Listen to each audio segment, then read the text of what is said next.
خیر البشر پر لاکھوں سلام، لاکھوں درود اور لاکھوں سلام۔ اب ایک بار جلسہ ہوتا ہے تو اس جلسے کو اپنے لیے عید سے بھی بڑا تہوار سمجھنا چاہیے۔ ایک عالم کسی گاؤں میں آتے ہیں تو آیا ہے کتاب میں کہ 40 دن تک وہاں رحمتوں کی بارش ہوتی ہے۔ اس جلسے کے بہانے ایک عالم نہیں ہے بلکہ آپ گن سکتے ہیں اسٹیج پر کتنے لوگ ہیں، یعنی اس جلسے کے بہانے 1 درجن سے زیادہ علماء مجلس میں آتے ہیں۔ ایک عالم آئے تو یہ برکتوں کا ٹھکانہ نہیں رہتا، اور جہاں 1 درجن نائبین رسول آ جائیں، مجھ کو تو لگتا ہے کہ 1 درجن نائب رسول آئیں تو کئی سال تک رحمتوں کی بارش ہوتی رہتی ہے۔ اللہ تبارک و تعالی وشیشر پور کی دھرتی کو رحمت و نور اور برکتوں کا خزانہ بنائے۔ یہاں کے رہنے والے تمام اسلامی بھائیوں کو ہمیشہ خوشحالی کی نعمت اللہ عطا فرمائے۔ جب برس میں پہلی بار ایسا ہو رہا ہے تو بالکل آنکھیں پھاڑ کر زندہ دلی کے ساتھ جب تک یہ مجلس ختم نہ ہو جائے اس وقت تک اس برکتوں کی بارش میں نہانا چاہیے۔ سبحان اللہ۔ کیا میں امید کروں کہ جتنے لوگ یہاں بیٹھے ہوئے ہیں سب کہاں بیٹھے ہوئے ہیں؟ جنت کی کیاری میں بیٹھے ہوئے ہیں، جنت کی کیاری میں بیٹھے ہوئے ہیں۔ ایسا نہیں کہ میں مولوی صاحب اپنی طرف سے اس مجلس کو بڑھا کے بول رہا ہوں، نہیں، حدیث میں آیا وَإِذَا مَرَرْتُمْ بِرِيَاضِ الْجَنَّةِ فَارْتَعُوا فِيهَا۔ حدیث میں آیا ہے کہ جب تم جنت کی کیاریوں سے گزرو تو وہاں چر لیا کرو۔ صحابہ نے پوچھا کہ سرکار یہ جنت کی کیاریاں کیا ہیں؟ حضور نے کہا اللہ کے ذکر کی مجلسیں، یا جہاں علم کی بات سیکھی اور سکھائی جاتی ہے وہ علمی مجلسیں، یہ جنت کی کیاریاں۔ سبحان اللہ۔ اور وہاں تھوڑی دیر بیٹھ کر دین سیکھ لینا یہ گویا جنت کی کیاری میں چر لینا۔ سبحان اللہ۔ تو آپ کسی نیتا کا بھاشن نہیں سن رہے بلکہ اپنے مذہب کے رہنما اپنے خادم کی بات سن رہے ہیں، اور کسی دنیاوی سنویدھان کی بات نہیں سن رہے ہیں۔ آج آپ سنیں گے صرف اور صرف اس قرآن کی بات جس کی طرح کتاب نہ اب تک دنیا میں آئی نہ قیامت تک کوئی کتاب آ پائے گی۔ سبحان اللہ۔ قرآن کریم ایک لاجواب لافانی معجزہ ہے مصطفیٰ کا۔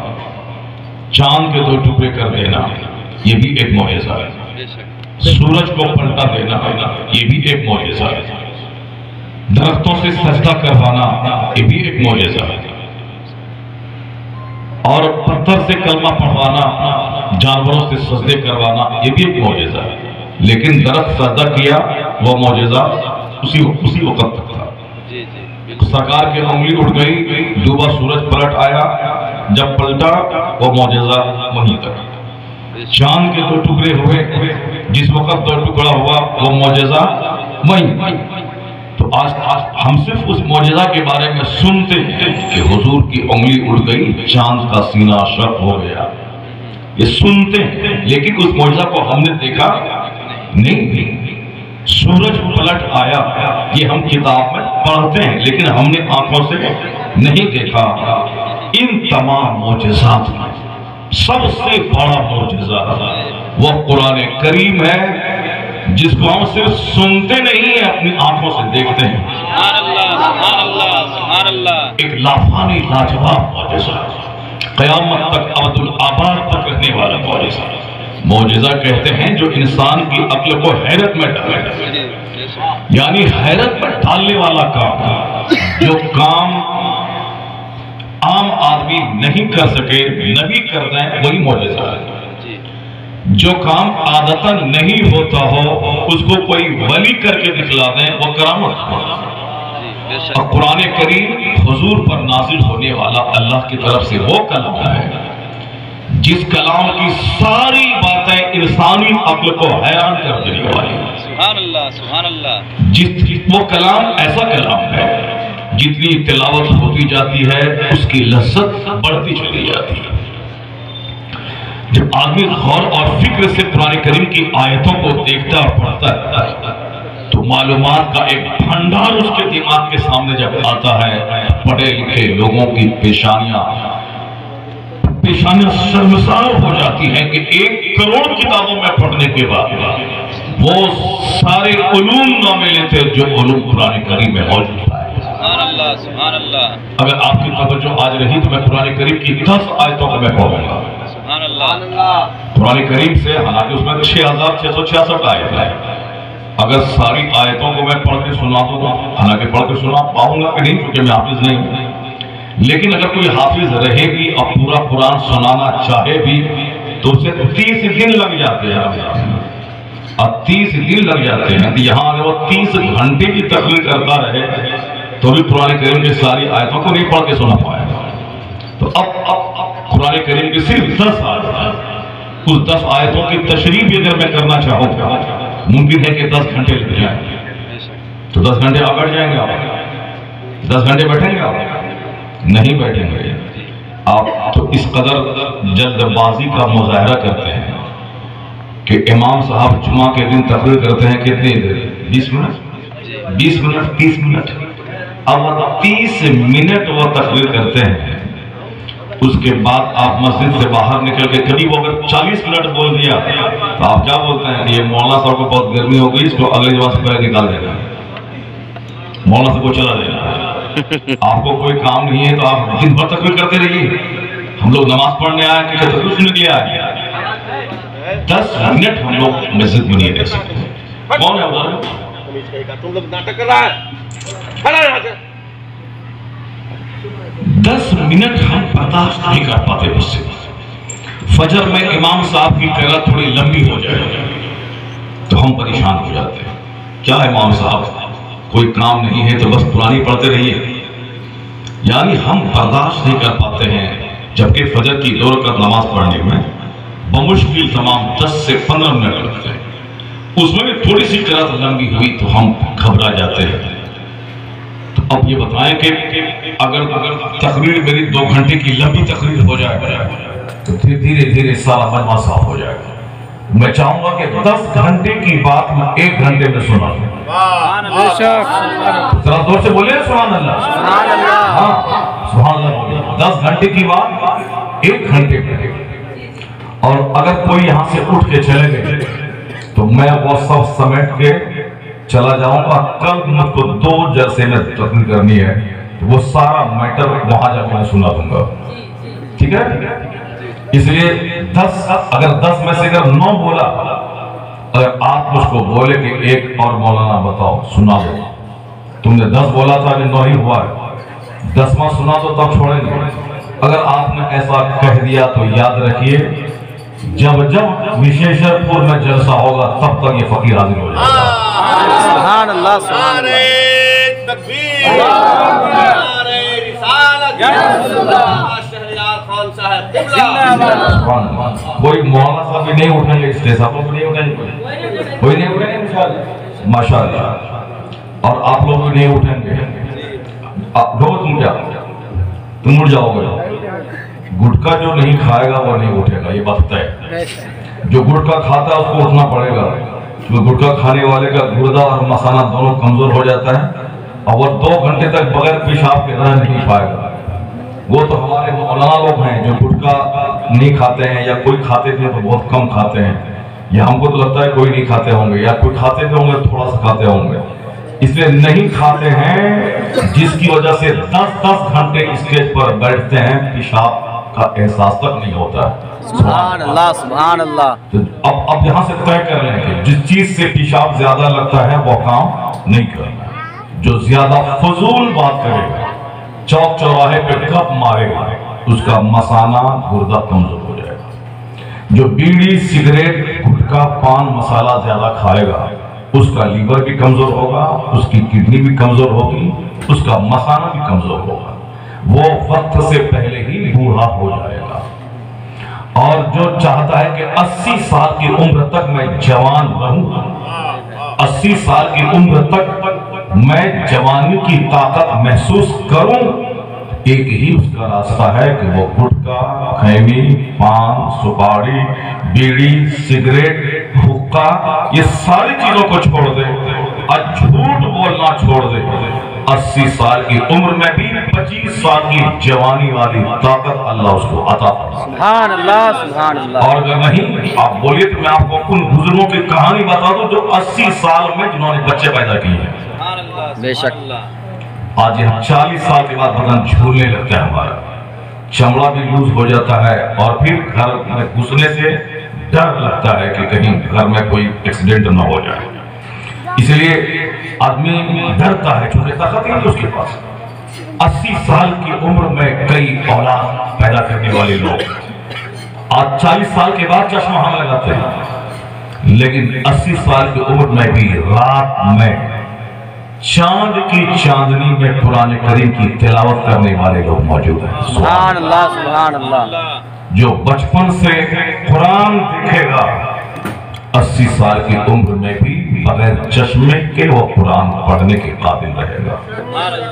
اور جو بچپن سے موبائل چلائے گا، یعنی اس میں فوٹو دیکھے گا، سنیما دیکھے گا، واٹس ایپ چلائے گا، بچپن سے دیکھے گا، تو 35 سال کے بعد اسے چشمے کا سہارا لینا پڑے گا۔ اب 65 سال کے بعد چشمے کی مدد کے بعد بھی وہ دیکھ نہیں پائے گا۔ یہ بات بالکل طے ہے، کیونکہ موبائل چارج ہوتا ہے آگ سے۔ بجلی میں کیا ہے، آگ ہے، اور وہ چارج ہوتا ہے موبائل آگ سے، تو آگ کی خاصیت ہے جلا دینا۔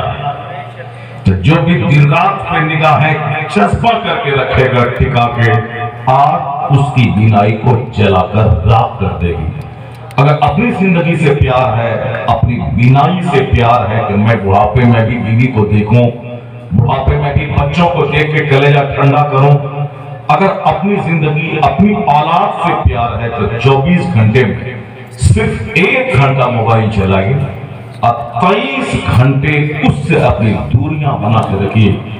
اور اگر 23 گھنٹے میں 10 گھنٹے موبائل سے چپکے رہے تو اخیر عمر میں نہ قرآن پڑھ پائیں گے، نہ بیٹے کے چہرے کو دیکھ پائیں گے، نہ پوتا نہ نواسا کسی کو دیکھ نہیں پائیں گے، چونکہ بینائی آپ کی ختم ہو جائے گی۔ اب لوگ کہیں گے بھائی چلو چلاتے ہوئے آ رہا ہے، اس کی بینائی ختم نہیں ہو رہی ہے۔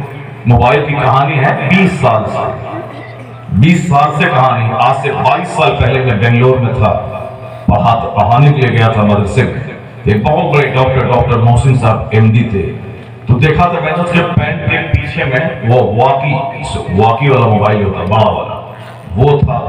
تب لوگوں نے بتایا تھا کہ یہ ہے جو بغیر وائر کے اس سے بات ہوتی ہے، یہ موبائل فون ہے۔ یعنی وہ موبائل فون اس وقت لاکھوں میں کسی ایک آدمی کے پاس ہوتا تھا، بڑا بڑا موبائل۔ یہ 40 سال پہلے کی بات نہیں ہے، بالکل کرنٹ 20-22 سال پہلے کی بات۔ اور دھیرے دھیرے پھر ٹیکنالوجی ترقی کرتی چلی گئی، ترقی کرتے کرتے کرتے ابھی شمار، گشاد، دلت، سنتھال، مردہ جو کھالتا ہے، کھینچتا ہے مردے کی کھال، وہ بھی موبائل لے کر کے ہی مردے کی کھال کھینچنے جاتا ہے۔ مردہ جلانے جاتا ہے وہ بھی موبائل لے کے جاتا ہے، اور پھر وہاں سے وہ دکانداروں سے رابطے میں رہتا ہے کہ میں کون سا مسالہ استعمال کروں، کیا کروں۔ تو جو چمار، سنتھال سارے لوگ استعمال کرتے ہیں، اس کو استعمال کرنا بہت بڑی بہادری سمجھنا، یہ تو اس سے بڑا بیوقوف کوئی نہیں۔ جو کام کروڑوں میں کوئی نہ کرتا ہو، وہ کام کوئی کرے تو چلو ایک کام ہے، کروڑوں والوں کے پاس نہیں ہے، یہ اس کے پاس وہ کام ہے، بہت بہادری کا کام۔ لیکن جس کو پانی کر دیا ہو، چرواہا سب ہم لوگوں سے زیادہ چلاتا ہو، تو اس کو ہاتھ میں رکھنا بہت بڑا کمال کی بات نہیں ہے۔ البتہ رہی بات کے ساتھ جو 10,000 کے سیمسنگ کا موبائل چلاتے ہیں اور کوئی 1 لاکھ کا چلاتا ہے، تو 1 لاکھ والا میں کہہ سکتا کہ میں تھوڑا سا چلاتا ہوں چونکہ میرے پاس ایپل کے موبائل ہے۔ لیکن ابھی 5-5 لاکھ کے موبائل فون آ چکے ہیں مارکیٹ میں، اور وہ استعمال ہو رہا ہے، تو ایسے میں کہاں 5 لاکھ کا، کہاں 500 روپے کا موبائل چلانا. اس لیے موبائل چلانا کمال نہیں ہے، بلکہ 24 گھنٹے میں ایک ایک منٹ کا صحیح استعمال کرنا یہ کمال کی بات ہے. ایک ایک منٹ کو برباد نہیں کرنا، ایک ایک منٹ کا صحیح استعمال کرنا یہ کمال کی بات ہے. اگر موبائل سے دین کا فائدہ ہوگا ٹھیک ہے، دنیاوی کاروبار کا فائدہ ہوگا تو ٹھیک ہے، بلا وجہ گھچڑ مچڑ نہیں کرنا. جمعہ کے دن بھی مسجد جاتا ہے، وہاں پہ گھچڑ مچڑ کرنا شروع کرنا. محفل میلاد میں لوگ آتے ہیں، اللہ رسول کی بات سننا چاہیے، وہاں بھی لوگ گھچڑ مچڑ شروع کر دیتے. کیا مطلب اس کے بغیر آپ زندہ کیوں نہیں رہنا چاہ رہے؟ وہ ہر جگہ موبائل چلانے کی نہیں، آج کل تو حد ہی ہو گئی کہ پاخانہ روم میں بھی لوگ بات کرتے رہتے ہیں.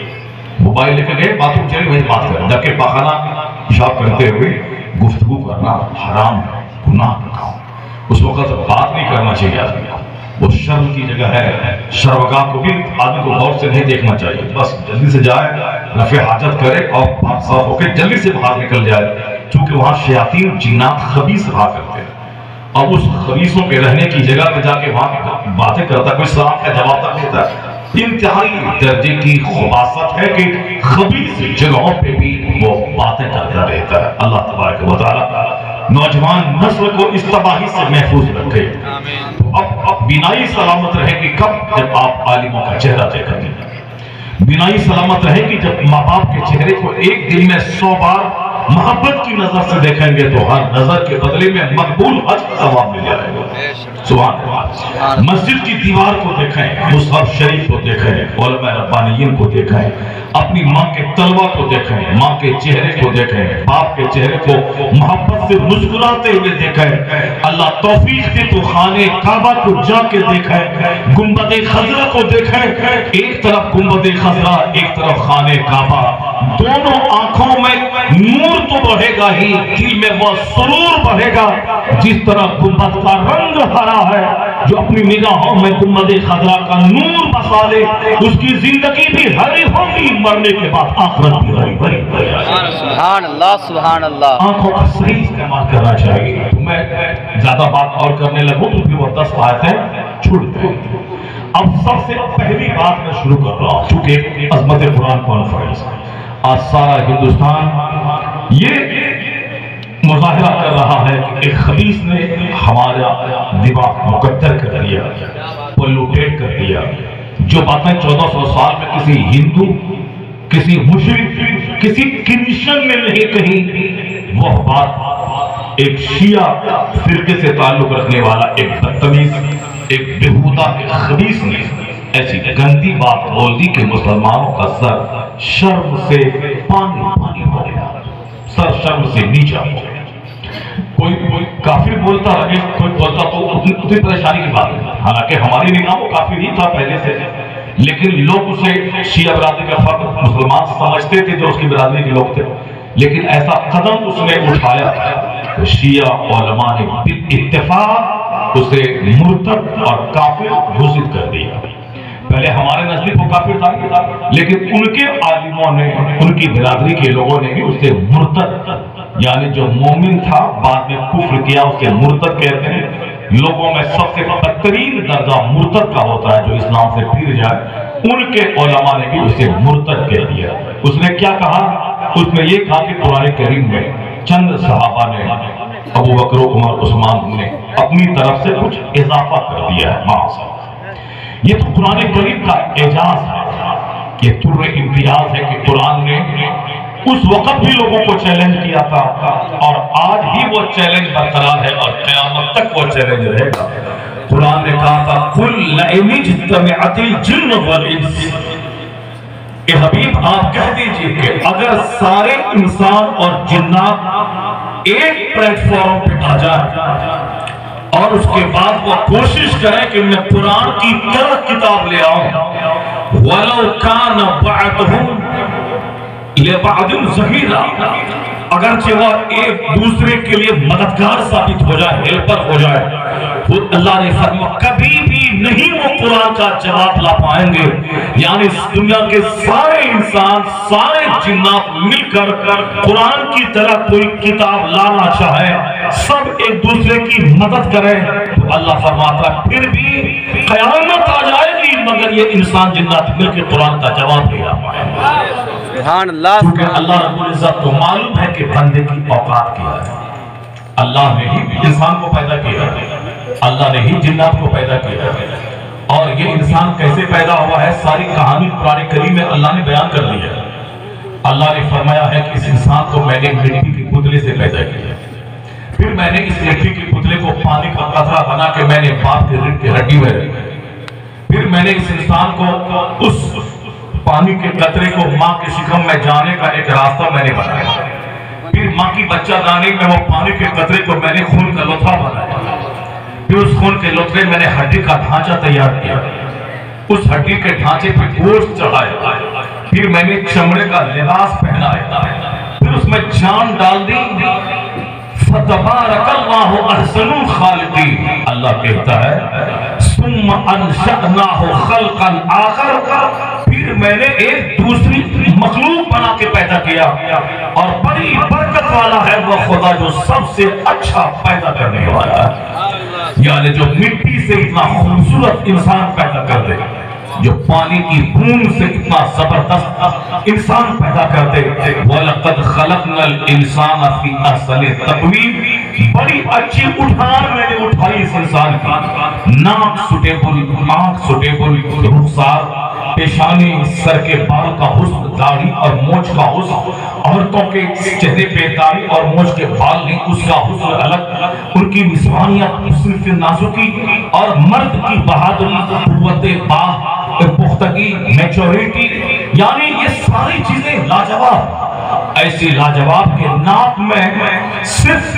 تھوڑی سی کمزوری آ جائے تو آدمی کی آواز میں جو پھرتا پن، جو سریلی آواز ہے وہ آواز ختم ہو جائے گی، وہ کروڑوں پہ دیکھ کر چاہے گا کہ وہ رگ درست ہو جائے تاکہ میری آواز جو پہلے سریلی نکلتی تھی اسی طرح آواز نکلنے لگے، یہ آنکھ کی اوریجنل بینائی ختم ہو جائے تو 10-10 کروڑ روپے خرچ کر کے امریکہ جا کے وہاں سے اس کا علاج نہ کروا پائے۔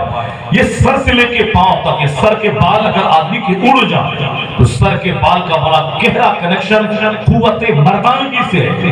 سر کے بال جہاں پورے جھڑ جائیں، وہ ساتھ ٹکلا ہو جائے پورا، تو سمجھ رہے کہ وہ ہجڑا بھی ہوگا، چونکہ بہت گہرا تعلق سر اور داڑھی اور مونچھ کے بال سے قوت مردانگی سے ہے۔ اس لیے ایک بہت بڑے ڈاکٹر نے کہا ہے اگر کوئی داڑھی اور مونچھ کو منڈاتا ہوگا، پھر اس کا بیٹا بھی اس کو منڈاتا ہوگا، پھر اس کا پوتا بھی اس کو منڈتا ہوگا، پھر اس کا پوتا کا پوتا منڈتا ہوگا، یعنی 6 نسل تک اگر لگاتار داڑھی مونڈ دی گئی تو 7ویں نسل جو پیدا ہوگی وہ ہجڑوں اور نامردوں کی پیدا ہوگی۔ اللہ اکبر، اللہ۔ اس کا مطلب یہ نکلا کہ داڑھی کے بال کا بڑا گہرا کنیکشن قوت مردانگی سے ہے۔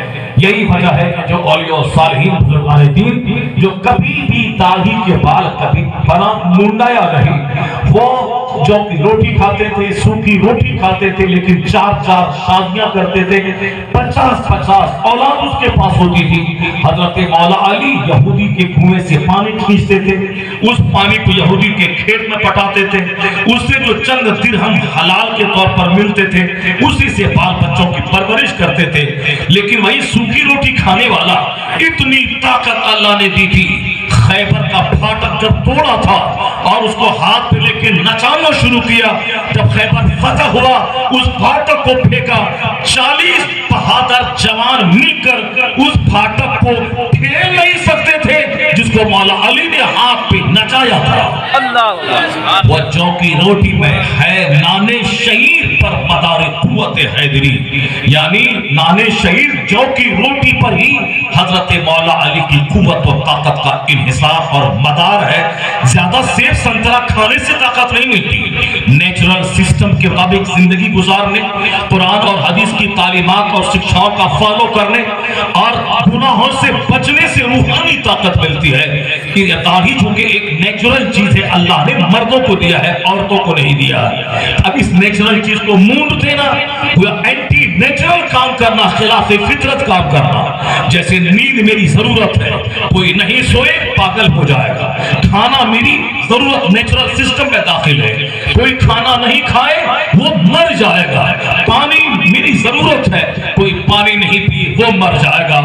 ہنسنا میری ضرورت ہے، رونا میری ضرورت ہے، یہ میرے نیچر میں داخل ہے۔ شادی بیاہ یہ ہمارے نیچر میں داخل ہے۔ جو اس کی مخالفت کرتا ہے اس کا خمیازہ بھگتنا پڑتا ہے۔ تو نیچرل سسٹم میں داخل ہے داڑھی رکھنا، اگر کوئی اس کا اینٹی نیچرل کام کرے، اسے مون دے، اس کا خمیازہ جہنم کی آگ وہاں، یہاں قوت مردانگی کی اصل لذت سے اللہ اسے محروم کر دے گا، چہرے کا حسن زائل ہو جائے گا۔ قربان جائے غوث اعظم کی ذات پر، جو 4 بیویاں جن کے پاس تھی، 49 اولاد جن کے پاس ہوئی، 40 سال تک عشاء کے وضو سے فجر کی نماز پڑھتے رہے، رات میں تھوڑی دیر کے لیے بھی اپنی پیٹھ کو زمین سے نہیں لگایا۔ 40 سال تک عشاء کے وضو سے فجر پڑھنے والا اتنی طاقت کہاں سے لایا کہ 4 بیویوں کو مینٹین بھی کرے، 49 اولاد بھی پیدا کر لے، اور ہر رات ایک پاؤں پہ کھڑے ہو کے قرآن کریم ختم کر لے۔ میرے پاس 2 بچے ہو تو میرے چہرے پہ ہوائیاں اڑتی ہیں، کہاں سے کھلاؤں ان بچوں کو، کہاں سے شادی دلاؤں ان بچوں کو۔ 49 اولاد کا باپ کبھی چہرہ میلا نہ ہوا کہ کھانا کہاں سے کھلائے گا۔ آپ پوچھیں ان سے حضور یہ 49 اولاد کی پرورش کیسے ہوئی؟ تو جواب ملے گا، سنو قرآن کہتا ہے وَمَن يَتَفَكَّلْ عَلَى اللَّهِ فَهُوَ حَسْبُهُ، جو اللہ پہ بھروسہ کرتا ہے اللہ اس کے لیے کافی ہو جاتا ہے۔ جو اللہ رب العزت پہ اعتماد اور بھروسہ کرتا ہو، اللہ تبارک و تعالی کمزور فضا میں بھی بھرپور طاقت دے دیتا ہے۔ جو اللہ پر اعتماد کرتا ہو، 10 اولاد کیوں نہ ہو، وہ کبھی اس کے ماں باپ کا چہرہ بچوں کے کھلانے کی وجہ سے کبھی میلا نہیں ہوتا، کیونکہ اللہ نے رزق کا ذمہ لیا ہے کہ ہم تمہیں بھی روزی دیتے ہیں، تیرے بال بچوں کو بھی روزی دیں گے۔ صاف لفظوں میں ایمان جب اسٹرونگ ہوتا ہے اور آدمی کا کام اللہ رسول کے قانون کے مطابق ہوتا ہے تو پھر کیا ہے، اللہ اسے طاقت دیتا ہے، سچ خوشی دیتا ہے، اس سر سے لے کے پاؤں تک سارے پارٹس کو مضبوطی دیتا ہے۔ یہاں کچھ نہیں رہے تو بھی بادشاہوں ایسی زندگی دیتا ہے، اور مرنے کے بعد مصطفیٰ کی شفاعت دے کے جنت میں خصوصی انعام سے مالامال کر دے گا۔ اللہ تبارک و تعالی ہم کو اور آپ کو سبوں کو نیچرل لائف گزارنے کی توفیق عطا فرمائے۔ اب میں وہ قرآن کریم جس کے تعلق سے اس بدتمیز نے ایسی بکواس کی، جبکہ قرآن نے چیلنج کیا، اگر تمہیں شک ہو اس قرآن میں، ان کنتم فی ریب مما نزلنا علی عبدنا فأتوا بسورۃ مثلہ، یعنی پہلے تو اللہ نے کہا کہ قرآن کی طرح کوئی کتاب لے آؤ، اگر شک ہے کہ کسی آدمی نے لکھا تو عرب کے کسی پڑھے لکھے فصیح و بلیغ نے اس کا جواب دینے سے اپنی ناکامی کا انہوں نے اظہار کر یہ نہیں ہو پائے گا۔ اللہ نے پھر کہا 10 سورتیں لے آؤ، قل فأتوا بعشر سور، یعنی قرآن کی طرح 10 سورت لے آؤ۔ اس میں سورہ بقرہ سورہ آل عمران کی تخصیص نہیں تھی۔ 10 سورت کا مطلب ہے کہ علم ترہ کیف وصل کی قلت میرے بناس تھا، یہ چھوٹی چھوٹی صورتیں ہیں، انہی 10 سورتوں کا جواب وہ لے آئے۔ پہلے کا پورا قرآن لے آؤ، نہیں ہوا۔ 10 سورت کا جواب لے آؤ، نہیں ہوا۔ اخیر میں ایک دھماکہ قرآن نے دیا، قل فأتوا بسورۃ مثلہ، ایک سورت کا جواب لے آؤ۔ یہ 3 طرح کا چیلنج قرآن میں آج بھی موجود ہے۔ ایسا نہیں کہ وہ صورتیں وہ آیتیں منسوخ ہو گئی اب وہ چیلنج ختم ہو گیا، نہیں، وہ آیتیں منسوخ نہیں، وہ آیتیں قیامت تک چلے۔ پہلا چیلنج کہ قرآن میں ڈاؤٹ ہو تو قرآن کی طرح کتاب لے آؤ۔ دوسرا چیلنج پورا قرآن نہیں لا سکتے تو 10 سورت کی طرح لے آؤ۔ اور آخری چیلنج ہے کہ ایک سورت کا بھی جواب لے آؤ۔ وسیم لعنتی، تم نے دیکھا کہ خبیث امریکہ نے کوشش کی تھی کہ میں قرآن کا جواب الفرقان نامی ایک کتاب لکھ کے میں دنیا کے سامنے لاؤں، اور تاکہ میں بتا دوں کہ قرآن کا جواب میں نے لکھ لیا، تیرے قرآن کا جواب میں نے دے دیا ہے، اور تم سب اب اسلام سے دستبردار ہو جاؤ، اپنے مذہب کو چھوڑ دو، میں نے قرآن کے چیلنج کا جواب دے دیا ہے۔ کروڑوں ڈالر خرچ کرنے کے بعد امریکہ نے الفرقان نامی کتاب لکھوائی، اس کی زبان ہائی کوالٹی کا استعمال کیا تاکہ لوگ قرآن چھوڑ کر اسے پڑھیں، لیکن جب وہ کتاب تیار ہوئی ایک بھی مسلمان کا بچہ اس کتاب کو ہاتھ نہیں لگایا، اور خود ان کے ہی لوگوں نے اس کی ادبیت پہ تنقید شروع کی انگلی اٹھایا یعنی امریکہ خائب و خاسر ہو گیا کہ وقت الفرقان لکھنے کے بعد بھی قرآن کریم کے سامنے شرمندہ شرمسار ہو گیا، اپنی ساری محنتوں پہ پانی پھرتا نظر آیا۔ امریکہ نے دوسرا راستہ اختیار کیا کہ قرآن کا جواب تو مشکل ہے، اب چلو افغانستان پہ ایٹم بم گراؤ، پاکستان پہ حملے کی بات کرو، سیریا پہ حملے کی بات کرو، ان سے کہا جائے ظالم تم ایٹم بم گرانے میں کھربوں ڈالر خرچ کرنے کی کیا ضرورت تھی؟ سورہ کوثر کا جواب لے آتے تو پھر بم گرانے کی کیا ضرورت تھی؟ ایٹم بم گرانے کی کیا ضرورت تھی؟ امریکہ جواب دے گا کہ ایٹم بم گرانا آسان ہے، سیریا تباہ کرنا آسان ہے، عراق برباد کرنا آسان ہے، سورہ کوثر کا جواب لانا مشکل ہے۔ سبحان اللہ سبحان اللہ۔ سورہ تکبیر، نعرہ رسالت، عظمت قرآن کانفرنس، جس کا جواب کسی اسکالر کے پاس نہیں، اس کے تعلق سے صرف خباثت کرنا، بکواس کرنا، آر ایس ایس کے لوگوں کو خوش کرنا تاکہ کل اس نے مجھ کو چیئرمین کی کرسی دی تھی اور آج سڑک پہ آ گئے ہیں، اس چیئرمین کی کرسی کے دوران جو کچھ خرد برد کیا اس پر ان کے خلاف کیس مقدمہ ہونے والا، وہ جیل جانے والا ہے، اسی رسوائی سے بچنے کے لیے بکواس کر دی تاکہ میرا آقا خوش ہو کر مجھے وزارت کی کرسی دے دے اور میرے ارد گرد جو گھیرا تنگ ہو رہا ہے اس سے میں نکل سکوں۔ تو دنیا کمانے کے لیے یہی گندا طریقہ تجھ کو سوجھا تھا، ظالم ہونا یہ چاہیے تھا کہ ساری دنیا قرآن کے خلاف بکواس کرے۔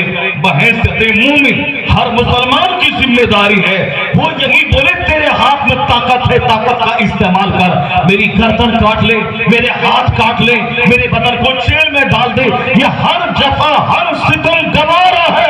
میں قرآن کی آیت پہ ایک انگلی اٹھ جائے اس انگلی کا اٹھنا گوارا نہیں ہے، میں بال بچوں کی جدائی برداشت کر لوں گا، میں اس انگلی کو میں کاٹ ڈالوں گا جو انگلی اللہ کے کلام کی طرف اڑتی نظر آئے۔ انہوں یہ چاہیے تھا اس ظالم نے بکواس کی چند ذلیل سی دنیا حاصل کرنے کے لیے۔ اب کیا ہوا؟ ان کے عالموں نے اسے کافر گھوشت کیا اور ان کی بیوی چھوڑ کے بھاگ گئی، ان کے بچے چلے گئے، ان کے بھائی نے بیان دے دیا کہ ہمارا وسیم سے کوئی تعلق نہیں ہے، میری ماں کا اس سے کوئی تعلق نہیں ہے۔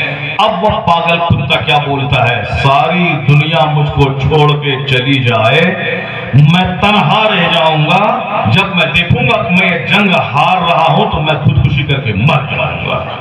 تو اس کو تو خودکشی کر کے مر ہی جانا چاہیے پاگل چٹے کو، یعنی جو خودکشی کرنا اپنے لیے درست سمجھتا ہو اس ظالم کی بات کا جواب دینا ہمارے لیے ضروری نہیں تھا، نہ کسی علماء کے لیے، مگر چونکہ میڈیا میں یہ بات آ چکی، سپریم کورٹ میں اس ظالم نے ریٹ دائر کر دیا، اس لیے ہر عالم کی ذمہ داری ہے کہ اپنی پبلک کو بتا دے کہ وہ تو پاگل ہے، اس پاگل کا جواب نہیں دیتا۔ البتہ لوگوں میں جو کنفیوژن پیدا ہوا ہے اس کنفیوژن کو دور کرنا یہ ہماری اخلاقی ذمہ داری بنتی ہے، اس لیے اس کو کرنا پڑے گا اور لوگوں کو بتانا پڑے گا جو کتوں نے بکواس کی ہے وہ بکواس نرادھار ہے، اس میں کوئی سچائی نہیں ہے، وہ آیات جہاد جس میں لڑنے اور مارنے کی بات کی۔ میں نے اس جمعہ کو میں نے کہا تھا ایک بہت بڑی مسجد میرے شہر کی، میں نے کہا تھا کہ اس خبیث مردود نے کیا کہا، یہ آیات جہاد ہیں تو اور آدمیت کے خلاف ہے۔ میں نے کہا تھا ٹھیک ہے، جہاد کا مفہوم تو بہت بڑا ہے، 26 آیت ہے، جب کب نازل ہوئی، کن شان نزول کیا ہے، کس تناظر میں نازل ہوئی، وہ ساری لمبی بحث ہے ایک طرف، مگر دنیا کا کوئی انسان مجھ کو یہ بتا دے، میں اپنے گھر میں سویا ہوں، کوئی ڈکیت میرے گھر میں گھس جائے، میری جوان بیٹی میری بیوی وہ ہاتھ ڈالے اور پھر اس وقت میں دیکھتا رہ جاؤں نہیں اس پر ہاتھ نہیں اٹھانا چاہیے، اس کو نہیں مارنا چاہیے، وہ آدمی ہے اور مارنے کا پیغام نہیں دیتا ہے قرآن، انسان کو نہیں مارنا چاہیے، وہ اگر ماریں گے تو ظلم ہو جائے، انسان کے خلاف تلوار اٹھانا نہیں چاہیے، کہ انسانیت کا تقاضا ہی ہے کہ اس کو چھوڑ دیا جائے۔ ساری دنیا اسے ہجڑا نامرد، اسے بے غیرت کہے گی، اور جو بیوی بال بچوں پہ یہ ہونے والے ان کی عزت پہ ہونے والے حملے کا جواب دے دے، جو اس سامی کا ٹینا توڑ دے، جو اس ماں کے خلاف بری نظر ڈالنے والے کو اس کے بازو کو توڑ دے، اس کے خلاف جنگ کرے، ماں کی عزت کی حفاظت کرے، دنیا اسے ہجڑا نہیں کہے گی، دنیا اسے بہادر کہے گی کہ وہ اپنی آبرو کو داؤ پہ لگایا، مگر ماں کی عزت عزت کو خطرے میں نہیں پڑنے دیا۔ اس کا مطلب یہ نکلا کوئی ڈکیت گھر میں گھس جائے اور اس کو ڈکیتی کرنے کے لیے چھوڑ دیا جائے، اس کو مارا نہیں جائے، یہ آدمیت نہیں، یہ آدمیت کے خلاف ہے۔ بہو بیٹی پہ کوئی حملہ کرے اور ہم منہ دیکھتے رہیں، اپنی طرف سے کوئی جواب نہیں دے، یہ آدمیت نہیں بلکہ اینٹی ہیومن ایکشن ہے، یعنی غیر فطری کام ہے۔ یہاں تک آیا ہے کہ جو بال بچوں کی حفاظت میں مارا جائے وہ شہید ہے، جو اپنی بہو بیٹی کی آبرو کو بچانے کے لیے اس راہ میں مر جائے ڈکیتوں سے مقابلہ کرتے ہوئے، وہ شہادت کا جام پیے گا، چونکہ آبرو کی حفاظت کے لیے مر جانا شہادت کا رتبہ پانے کے مطابق۔ اے لڑکا تو اب اسلام اتنا زبردست مذہب مخصص، کروڑوں گھر تک پہنچے اسلام، ہر گھر کی ضرورت ہے اسلام، ہر علاقے کی ضرورت ہے اسلام۔ قرآن کریم وہ اللہ کا کلام ہے، سب کے پاس پہنچنا ہے، سارے پرابلمز کا سولوشن ہے قرآن، سارے مسائل کا حل ہے قرآن۔ ہزاروں جھوٹے خداؤں کی پرستی سے انسان کو بچا کر ایک خدائے واحد کا پرستار بنانے کا پیغام دیتا ہے اسلام۔ شراب، زنا، سود، چوری، قتل، غارت گیری سے بھری تھی دنیا، اس سے باز آنے کا پیغام دیتا ہے اسلام۔ اسلام کہتا ہے چور کے ہاتھ کاٹے جائیں، شرابی کو 80 کوڑے مارے جائیں، شادی شدہ زنا کرے اسے پتھر مار کے سنسار کر دیا جائے، کنوارا زنا کرے اسے 100 کوڑے مارے جائیں، چوری کرے اس کے ہاتھ کاٹ دیے جائیں، سود کھائے اپنی ماں سے 36 بار زنا کرنے کا جو گناہ ہے اس سے 12 گنا سود کی ایک رقم کھانے کا گناہ ہے۔ یعنی جو قرآن جو اسلام سود کی مذمت کرتا ہو، شراب کی مذمت کرتا ہو، قتل کی مذمت کرتا ہو، مردار کھانے کی مذمت کرتا ہو، اپنی ماں بہن بیٹی کی آبرو لوٹنے کی مذمت کرتا ہو، پڑوسی کو ستانے کی مذمت کرتا ہو، دوسروں کی زمین پہ غاصبانہ قبضہ کرنے والے کی مذمت کرتا ہو، اب یہ اسلام تو ہر گھر پہنچنا چاہیے، ہر قبیلے میں جانا چاہیے، ہر انسان کی ضرورت ہے، لیکن جو سامنے تلوار لے کے آ گیا، ہم اسلام کو آگے نہیں بڑھنے دیں گے، ہم قرآن کی تعلیمات کو آگے نہیں بڑھنے دیں گے، ہم قانون نماز کو آگے نہیں بڑھنے دیں گے، ہم یہ سوچ چھتا سے بھرا ہوا قانون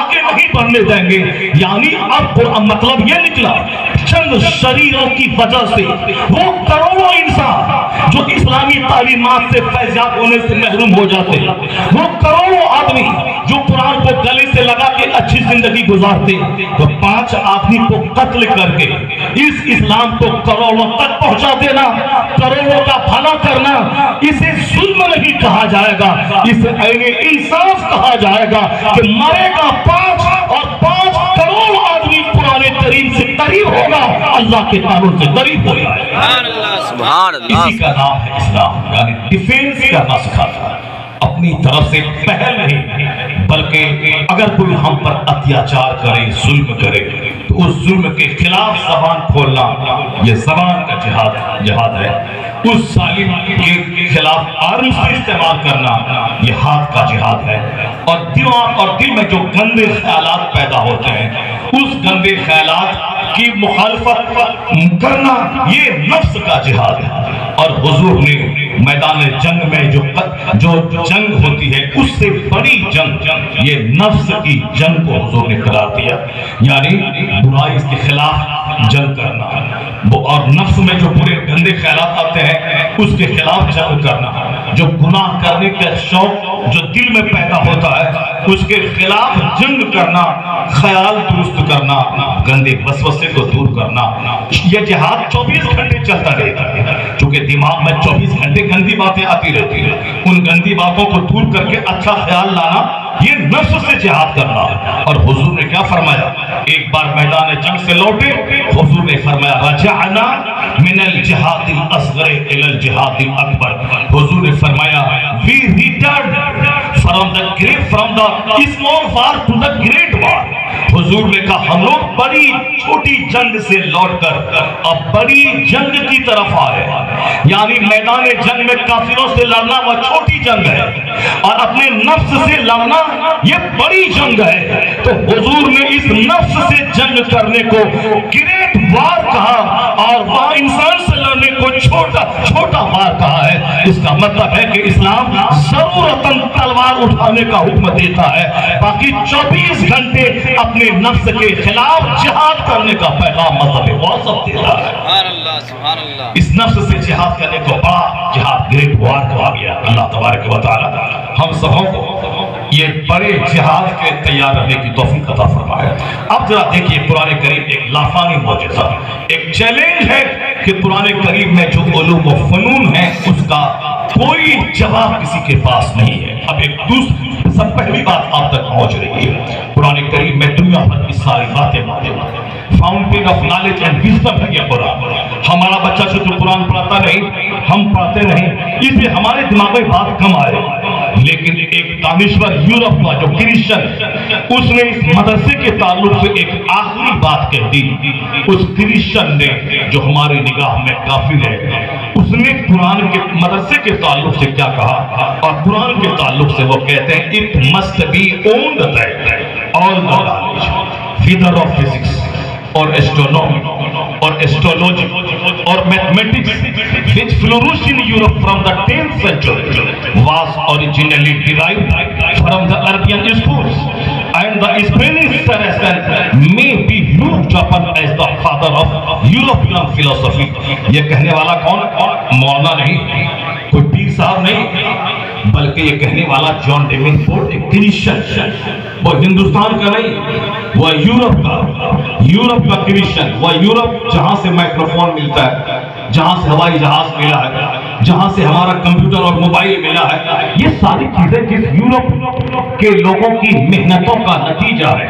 جو دنیا کا سب سے زیادہ ترقی یافتہ ممالک اسی یورپ میں رہتے ہیں، وہاں کا ایک دانشور ہندوستان کے ہزاروں دانشور کے بھاری ہوتا ہے۔ آج بھی اگر کوئی ہندوستان کا کوئی شخص اگر MBBS بن جائے PMCH میں پڑھنے کے بعد لوگ اس کو ویلیو نہیں دیتے، لیکن وہی امریکہ سے پڑھ کے آ جائے لوگ اسے عزت کی نگاہ سے دیکھتے ہیں۔ اگر کوئی بمبئی میڈیکل کالج سے MBBS کی ڈگری لے کے آئے لوگ اس سے خاطر میں نہیں جاتے، لیکن وہی برٹن آکسفورڈ اور کیمبرج یونیورسٹی سے پڑھ کے کوئی آ جائے اسے عزت کی نگاہ سے دیکھتے ہیں۔ جہاں آکسفورڈ ہے، جہاں کیمبرج ہے، جہاں لندن ہے، جہاں دنیا بھر کے ترقی یافتہ ممالک جس یورپ میں، ہالینڈ یورپ میں، بیلجیم یورپ میں، فرانس یورپ میں، جرمنی یورپ میں، انگلینڈ یورپ میں، یعنی دنیا کے جتنے ممالک ہیں سب میں ہائی کوالٹی کے ممالک اسی یورپ میں۔ اس یورپ کا ایک شخص کیا بولتا ہے، وہ ہمارے بچے بھی آنکھ کھول کے سن لیں، ہمارے نوجوان بھی غور سے سن لیں، ہماری ماں بہن بیٹیاں بھی غور سے سن لیں، سارے مسلمان کا بچہ سن لے کہ جس قرآن پاک کو شعبان کے مہینے میں اپنے گھر میں قرآن خوانی ماں باپ کی روحوں کو ثواب پہنچانے کے لیے ہم قرآن خوانی کرتے ہیں، وہ قرآن کریم کے تعلق سے کافر کا کیا ہے، ایک کرسچن ایک پڑھے لکھے شخص کا کیا ہے۔ میرا بچہ فزکس کیمسٹری بایولوجی پر زور دیتا ہے، لیکن کبھی وہ قرآن میں سچائی تلاش کرنے کے لیے قرآن پاک کے ترجمے کو نہیں پڑھتا۔